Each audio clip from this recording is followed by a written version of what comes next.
Good morning, students. All of you welcome to online classes from Ranthambore Children Academy, Senior School. हम tenses के बारे में पढ़ रहे थे और लास्ट क्लास में भी हमने जो टेंस हमारा चल रहा था वो प्रेजेंट टेंस चल रहा है वर्तमान में, और लास्ट क्लासेस में भी हमने प्रेजेंट के दो पार्ट्स यानी कि प्रेजेंट इंडेफिनिट या सिंपल प्रेजेंट टेंस और प्रेजेंट कंटिन्यूअस टेंस, इन दोनों के बारे में हमने पढ़ा है। आज हम प्रेजेंट का तीसरा पार्ट जिसे हम कहते हैं present perfect tense. Present perfect tense, देखिए प्रेजेंट परफेक्ट टेंस मैंने जब टेंस के भाग किए थे आपको बताया था, तो मैंने बताया था परफेक्ट मतलब होता है पूर्ण। परफेक्ट मतलब क्या होता है? पूर्ण यानी कंप्लीट। ठीक है, परफेक्ट परफेक्शन कंप्लीट हो जाना, समाप्त हो जाना या पूर्ण हो जाना। कोई सा भी कार्य जो होता है वो पूर्ण हो जाता है, समाप्त हो जाता है, तो परफेक्ट वहाँ होता है, परफेक्ट वहाँ होता है। तो प्रेजेंट परफेक्ट टेंस इसके बारे में हम पढ़ेंगे। तो वे वाक्य इसके बारे में देख लेते हैं। वे वाक्य जिनसे यह पता चलता है, वे वाक्य जिनसे यह पता चलता है कि कोई कार्य अभी अभी समाप्त हुआ है, यानी हाल ही में समाप्त हुआ है, कोई कार्य अभी अभी पूर्ण हुआ है। यह टेंस कार्य की समाप्ति या पूर्णता बतलाता है। क्या बतलाता है? यह टेंस कार्य की समाप्ति या पूर्णता बतलाता है।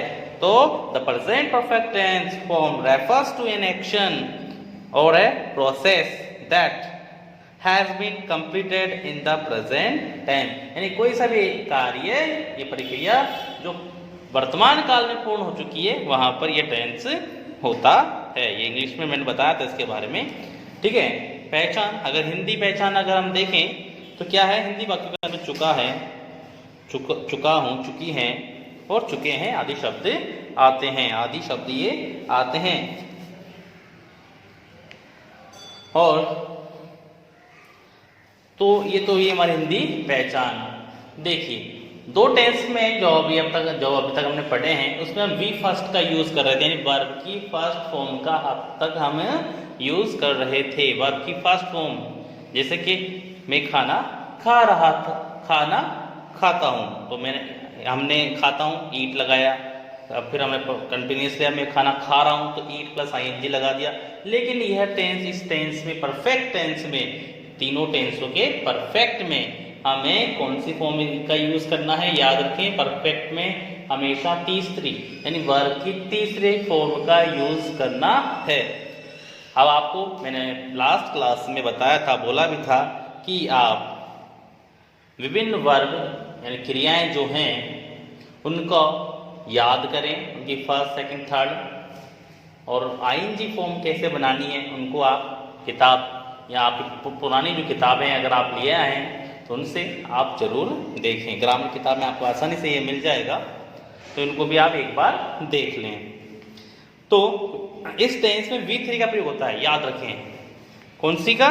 V3, याद रखें V3, फर्स्ट सेकंड थर्ड थी, है ना, first second third, then verb की थर्ड फॉर्म का इसमें यूज करेंगे। वह हेल्पिंग वर्ब यानी सहायक क्रिया में, और सहायक क्रिया आएगी इसमें, जैसे कि हमने कंटिन्यूअस में इस बारे में लगाया था। परफेक्ट में क्या चलेगी हमारे यहाँ पर? इस प्रेजेंट परफेक्ट में हेल्पिंग वर्ब में क्या चलेगी? हैज या हैव। क्या चलेगी? हैज या हैव का यूज हम करेंगे। किसका यूज करेंगे? हैज या हैव। अब हम ये भी देख लेते हैं कि हैज का तो हम कब यूज करेंगे और हैव का यूज हम कब करेंगे। तो मैंने लिखा है नीचे हैज। हैज का यूज हम करेंगे ही, शी, इट, नैम और सभी एकवचन कर्ताओं के साथ, और सभी एकवचन कर्ता के साथ, ये भी लिखना है के साथ। ठीक है, हाँ। और हैव का यूज हम करेंगे आई, वी, यू, दे और सभी बहुवचन कर्ताओं के साथ। यानी अगर एक से ज़्यादा व्यक्ति होंगे तो वो बहुवचन में पहुंच जाएगा और हम वहां पर फिर हैव का यूज़ करेंगे। याद रखें, आई के साथ भी आप हैव का ही यूज़ करेंगे। ठीक है, आई के साथ भी हम हैव का ही यूज़ करेंगे। ठीक है, तो अब स्टार्ट करते हैं हमारा प्रेजेंट परफेक्ट टेंस के जो चारों प्रकार के जो वाक्य हम बनाते हैं, अफर्मेटिव, नेगेटिव, इंट्रोगेटिव, नेगेटिव। तो सबसे पहले स्टार्ट करते हैं हम, पहला हमारा रूप अफर्मेटिव सेंटेंस। अफर्मेटिव सेंटेंस यानी सकारात्मक वाक्य। जो पैटर्न रहेगा, सूत्र रहेगा इस टेंस के वाक्यों को अगर हम बनाते हैं हिंदी से इंग्लिश में ट्रांसलेशन हमें करना है तो क्या पैटर्न रहेगा आप देख लें एक बार। पैटर्न चलेगा सब्जेक्ट, सबसे पहले आपको वाक्य बनाना है तो सबसे पहले आपको सब्जेक्ट यानी कर्ता रखना होगा। फिर हैज या हैव जो हमारी हेल्पिंग वर्ब है, इस टेंस के लिए हेल्पिंग वर्ब हमारी हैज या हैव है, उसका दोनों में से एक, हैज और हैव। याद रखें, हैज और हैव दोनों में से एक।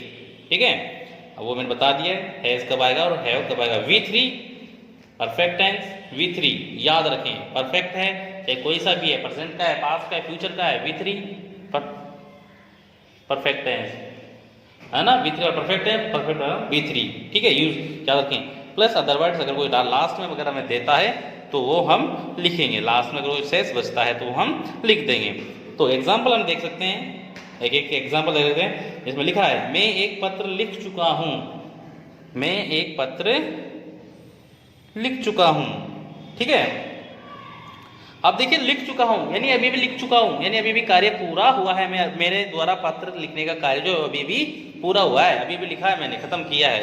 ठीक है, तो इसका सेंटेंस कैसे बनेगा, हिंदी टू इंग्लिश ट्रांसलेशन कैसे होगा। मैं को बोलते हैं, मैं का इंग्लिश ट्रांसलेशन कहता है हाय, क्या बोलते हैं हाय। अब मैंने बताया था हैज या हैव में से कोई एक शब्द एक आएगा, हैज या उनमें से कोई एक आएगा। एक क्या आएगा, हैव आएगा। क्यों, क्योंकि मैंने बताया था आई के साथ हैव का यूज होगा। रिटर्न, देखिए रिटर्न रहेगा, RITTEN, देखिए आप भूल नहीं जाएं। हाँ, ये क्या है थोड़ा सा आई have return, I have return, right road return. Third form right लिखने का बोलते हैं राइट, सेकंड फॉर्म होती है रोट और थर्ड फॉर्म होती है रिटर्न। तो इनके तीनों फॉर्म आपको याद करने होंगे, प्लस जीरन फॉर्म जो इसकी होती है ING फॉर्म, वो भी आपको याद कर लेनी चाहिए। तो I have written a letter, मैं एक पत्र लिख चुका हूँ। ठीक है, इस प्रकार दूसरा सेंटेंस हम देख लेते हैं एक बार। वह भोजन पका चुकी है, वह भोजन पका चुकी है। तो इसमें कैसे बनेगा, she has cooked food, she has cooked food, यानी शी लड़की है तो शी लिख दिया हमने। वह तो लड़के के लिए भी यूज होता है, लेकिन हमें यहाँ पता चलता है चुका है, चुका हूँ, ये सब जाते हैं तो हम पता लग जाता है कि हम ये पुरुष है, लेकिन यहाँ पर ही है तो ये लड़की है, फीमेल है। तो शी हैज का यूज किया क्योंकि एक क्वेश्चन करता है, प्लूरल नहीं है। ठीक है, बहुवचन करता नहीं है, बहुवचन करता होगा तो हम हैव का यूज करेंगे। ये सिंगुलर सब्जेक्ट है हमारा सी। तो सी हैज कुक्ड, कुक पकाना, कुक पकाना। ठीक है, कुक्ड सेकंड और थर्ड फॉर्म इसकी एक जैसी होती है, तो कुक्ड फूड। वे जयपुर जा चुके हैं, they have gone to Jaipur, they have gone to Jaipur. ठीक है, याद रखें gone, go and gone third form याद रखें। हम हमारा कार्य पूर्ण कर चुके हैं, हम हमारा कार्य पूर्ण कर चुके हैं। तो इसमें क्या होगा, हम we have completed our work, we have completed our work. अगला एक सेंटेंस है, देखिए राम ने इस कार्य को पूरा किया है। कभी कभी इस तरह के वाक्य भी दे दिए जाते हैं जिससे पता चलता है वो कार्य अभी भी पूरा हुआ है, लेकिन चुका है, चुकी है ये शब्द नहीं आते हैं, तो इसमें ऐसे शब्द आ जाते हैं, लेकिन हमें पता चल जाता है कि कार्य अभी अभी पूरा हुआ है। तो राम ने इस कार्य को पूरा किया है, यानी कार्य अभी अभी पूरा हुआ है राम के द्वारा। ठीक है, तो Ram has finished this work. इस प्रकार से यह अफर्मेटिव सेंटेंस हमारे रहेंगे। अब हम चलते हैं नेगेटिव सेंटेंस की ओर। अब हम चलते हैं नेगेटिव सेंटेंस की ओर, नकारात्मक वाक्य जिसमें हमें नोट यानी नहीं निषेधात्मक अर्थ हमें मिलेगा। तो वहाँ हम किस प्रकार वाक्यों को ट्रांसलेशन इंग्लिश में करेंगे देखते हैं। फॉर्मूला जो हमारा रहेगा वो सब्जेक्ट हैज़ या हैज़ और हैव में से एक प्लस नोट आप याद रखें। अगर नेगेटिव सेंटेंसेस अगर आप बना रहे हैं, नेगेटिव सेंटेंस आप बना रहे हैं तो नोट को हमेशा तीसरे स्थान पर आप रखें, नोट को हमेशा तीसरे स्थान पर रखें। इंट्रोगेटिव सेंटेंस थोड़ा अलग हो सकता है, लेकिन नेगेटिव सेंटेंस में आप तीसरे नंबर पर आप नोट को हमेशा रखें, आपका वाक्य सही होगा। Plus V3 plus other words, तो इसको एग्जाम्पल देख लेते हैं, उसके बाद हम देखते हैं। मोहन विद्यालय नहीं जा चुका है, मोहन विद्यालय नहीं जा चुका है, मोहन विद्यालय नहीं जा चुका है। Mohan has not gone to school, Mohan has not gone to school. Sita गाना नहीं गा चुकी है, सीता गाना नहीं गा चुकी है। सीता हमारी सब्जेक्ट है, ये कर्ता। सीता हैज एक क्वेश्चन है, एक सिंगुलर सब्जेक्ट है हमारा, तो हैज आएगा। नॉट तीसरे नंबर पर रख दिया हमने। संग, सिंग, सेंग, संग, थर्ड फॉर्म V3 सॉन्ग, ठीक है, याद रखें। वह कक्षा 10 उत्तीर्ण नहीं कर चुका है, वह कक्षा 10 उत्तीर्ण नहीं कर चुका है, तो वह ही हैज नॉट लगा दिया तीसरे पर। पास्ड उत्तीर्ण, यानी पास उत्तीर्ण को बोलते हैं पास, ठीक है, पास्ड आएगा। The 10th class, okay. Fourth sentence हमारा, अध्यापक पाठ नहीं पढ़ा चुका है, अध्यापक पाठ नहीं पढ़ा चुका है, तो teacher has not taught the lesson, teacher has not taught the lesson. Teach, taught, ये सेकंड और थर्ड एक जैसी रहेगी इसकी, टीच की, तो teacher has not taught the lesson. इस प्रकार से हम नकारात्मक यानी नेगेटिव सेंटेंस को इंग्लिश में ट्रांसलेशन कर सकते हैं। अगला थर्ड फॉर्म है हमारी इंट्रोगेटिव सेंटेंस, जिसे हम प्रश्नवाचक बोलते हैं, यानी हमें प्रश्न पूछा जा सकता है। क्या वाक्य के प्रारंभ में हो सकता है, वाक्य के आरंभ में हो सकता है, और क्या, क्यों, कब, कैसे, ये वाक्य के बीच में भी हो सकते हैं। तो इनका एक सीधा सा सरल सा रूल मैंने एक स्टार्टिंग में बताया था, वो हर एक में चलेगा, तो आप एक बार उसको देख लें, हर बार बताने की आवश्यकता नहीं रहेगी ना, और मैं बताऊंगा भी नहीं अब नेक्स्ट सेंटेंस में, नेक्स्ट टेंस जो आएगा और उसमें, क्योंकि हर बार बताने से बार बार जरूरी नहीं है उस चीज़ को बार बार बताया जाए। तो याद रखें क्या है, सीधा सा रूल है कि अगर क्या आएगा तो उसी टेंस की हेल्पिंग वर्ब से, यानी अगर टेंस की हेल्पिंग वर्ब क्या है हमारे, हैज या हैव, तो उसी से स्टार्ट करेंगे। और अगर क्या, क्यों, कैसे, कब आदि शब्द बीच में आएंगे तो हम WH वर्ड से, उसी WH वर्ड से स्टार्ट करेंगे। तो ऐसे वाक्य हैज या से आरंभ होते हैं, और WH वाले वाक्य WH वर्ड शब्दों से प्रारंभ होते हैं, वह उसके बाद हैज या हैव का यूज होता है, ऐसे हैव आता है। तो फॉर्मूला क्या रहेगा, पैटर्न क्या रहेगा, सूत्र क्या रहेगा हमारा, हैज या से स्टार्ट करेंगे। क्या से अगर वाक्य प्रारंभ हो जाता है, किससे स्टार्ट हो, क्या से, किससे, क्या से स्टार्ट हो, तो हैज या हैव, याद रखें, हैज या have, plus subject plus V3 plus other words and में क्वेश्चन मार्क, ओके। और अगर WH वर्ड से, यानी कब, कैसे, कहाँ, क्यों, कितने, ये शब्द बीच में आ जाए तो हम इसका यूज करेंगे, इसी वाले फॉर्मूले का। WH वर्ड हैज या have plus subject plus V3 plus other words and में क्वेश्चन मार्क। तो एक सेंटेंस हम इसका उदाहरण देख लेते हैं, एक एग्जाम्पल देख लेते हैं। क्या तुम एक आम खा चुके हो, क्या तुम एक आम खा चुके हो। अब देखें आप, क्या तुम एक आम खा चुके हो, क्या तुम एक आम खा चुके हो, तो क्या तुम एक आम खा चुके हो, क्वेश्चन पूछ रहा है क्या, ठीक है, तो हैव लगाया।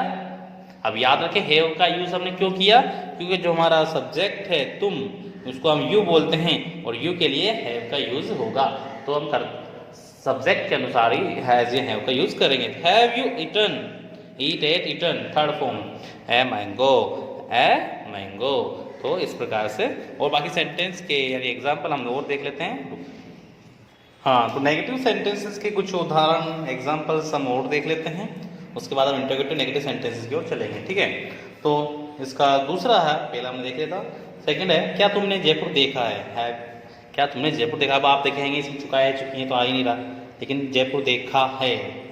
ठीक है, इस तरह के वाक्य भी इस टेंस में ही शामिल किए जाते हैं। ठीक है, तो क्या देखिए, अगर क्या से स्टार्ट अगर वाक्य होता है, क्या से वाक्य स्टार्ट होता है तो उसका स्टार्ट, तो उसको स्टार्ट कैसे करेंगे हम, यानी प्रारंभ कैसे हुआ? उस हेल्पिंग वर्ब से, उस टेंस की हेल्पिंग वर्ब से। तो है उसे किया हमने, तुमने you seen Jaipur, have you seen Jaipur.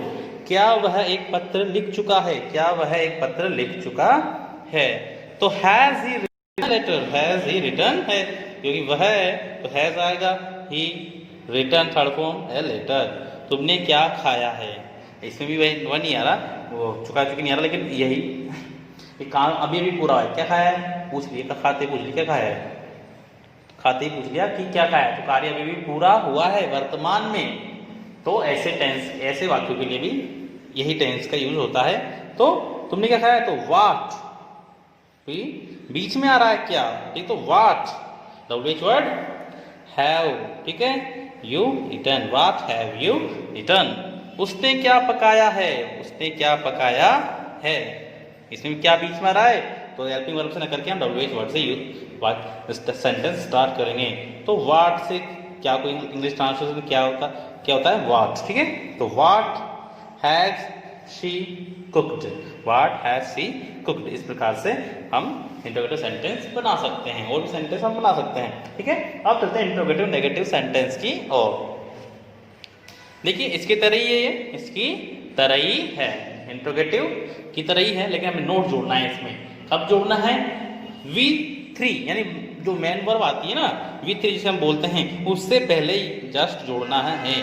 ठीक है, प्रश्नवाचक वाक्य, नकारात्मक वाक्य, इस प्रकार के वाक्यों में MV यानी मुख्य क्रिया, जो V3 हम कह रहे हैं ना, वही मुख्य क्रिया से पहले नोट आता है। फॉर्मूला मैंने बना दिया है, एक बार देख लें। हैज या have plus subject plus note. देखिए V3 से मुख्य क्रिया हमारी ये है, उससे पहले नोट आ गया हमारा, ठीक है, plus other words plus question mark end में। ठीक है, WH वर्ड, अगर WH अगर वो क्या से, जैसे यहाँ पर है, अगर इस तरह के वाक्य हों तो किस प्रकार बनाएंगे? WH वर्ड आएगा प्लस हैज या हैव, बाकी सूत्र वैसे ही चलेगा, फॉर्मूला वैसे चलेगा, प्लस सब्जेक्ट प्लस नोट। आप याद रखें 30 नंबर पे, चौथे नंबर पहुंच गया है नोट, याद रखें। तो WH वर्ड वाले वाक्य जब होते हैं तो नोट 30 चौथे नंबर पर पहुंच जाता है, याद रखें। ठीक है, note plus V3 plus others, other word जो भी बचेंगे, और इन्हें क्वेश्चन मार्क। तो एग्जाम्पल अगर हम देखें तो एग्जाम्पल भी हम देख लेते हैं। तो क्या वह एक पत्र नहीं लिख चुका है? क्या वह एक पत्र नहीं लिख चुका है? तो क्या है, शायद हेल्पिंग वर्ब से स्टार्ट हो रहा है, तो हैज, ठीक है, हैज से स्टार्ट, इसी टेंस से हैज या से स्टार्ट हो, हैज ही नोट आ गया 30 नंबर पर, रिटर्न अ लेटर। दूसरा है, क्या तुमने जयपुर नहीं देखा है? क्या तुमने जयपुर नहीं देखा है? तो देखा, ठीक है, क्या हैव यू नॉट, हैव क्योंकि क्या स्टार्टिंग में आ रहा है इसलिए हेल्पिंग वर्ब से स्टार्ट हुआ। हमारा सब्जेक्ट यू, थर्ड नंबर पर नोट लगा दिया हमने। वैसे अगर रूल कहें इसके अनुसार तो हमारे मेन वर्ब से पहले भी नोट आएगा, तो वही नियम भी है, seen Jaipur question mark end में। तुमने एक कहानी क्यों नहीं लिखी है? तुमने एक कहानी क्यों नहीं लिखी है? अब क्यों बीच में आ रहा है, तो इसकी कैसे बनेगा? उस इसी वर्ड, इसकी इसी वर्ड से बनेगा, इसी वर्ड से, इसी WH वर्ड से स्टार्ट होगा। क्यों को क्या बोलते हैं ट्रांसलेशन? Y, Y. अब सूत्र वही रहेगा, क्योंकि तुमने तो यू आएगा, तो वाई हैव यू नॉट, तीसरे चौथे नंबर पर पहुंचे, क्योंकि WH वर्ड यहाँ जुड़ गया, तो ठीक है, not return a story. Why have you why have you not return a story. Okay, आज के लिए इतना ही। नेक्स्ट क्लास हम जो टेंस चलेगा हमारे, वो चलेगा प्रेजेंट परफेक्ट कंटिन्यूअस टेंस। ठीक है, याद रखें, और आप इन टेंस को कॉपी में जरूर उतारते रहें, नोट बनाते रहें, और आपको जो हमारी जो वर्ब की विभिन्न फॉर्म है उसको भी एक बार जरूर देख लें, याद कर लें। Okay, thank you.